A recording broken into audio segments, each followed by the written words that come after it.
Thank you, Acting Assistant Attorney General Argentieri. Good morning.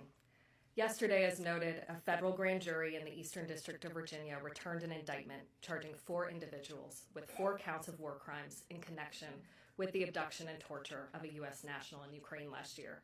And as alleged in the indictments, defendants Merkurchian, Budnik, Valeri, and Nazar were soldiers affiliated with the Russian armed forces fighting on behalf of Russia in the armed conflict between Russia and Ukraine.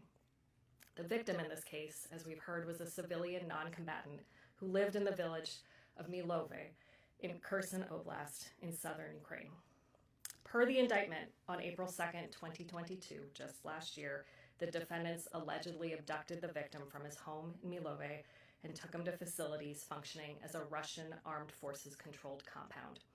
The defendants and their co-conspirators are alleged to have held the victim against his will for approximately 10 days, and during that time, the defendants and their co-conspirators allegedly beat, tortured, and interrogated the victim using brutal and unlawful methods, including, as we've heard, striking him with their fists, their feet, their guns, threatening sexual violence, holding a knife to his throat, and forcing him to endure his own mock execution.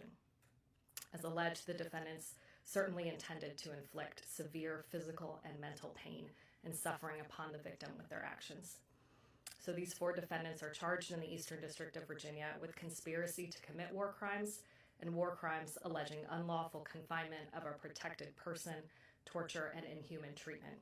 These charges reflect that the defendants' alleged actions are not only grave breaches of the Geneva Convention relative to the protection of civilian persons in time of war, but also violations of United States law.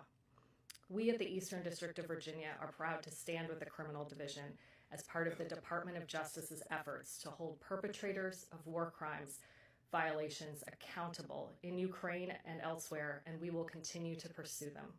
We do want to thank our investigative partners in this case, the War Crimes Accountability Team, the FBI Washington Field Office, and Homeland Security Investigations for their outstanding efforts to gather evidence required for these complex and novel charges.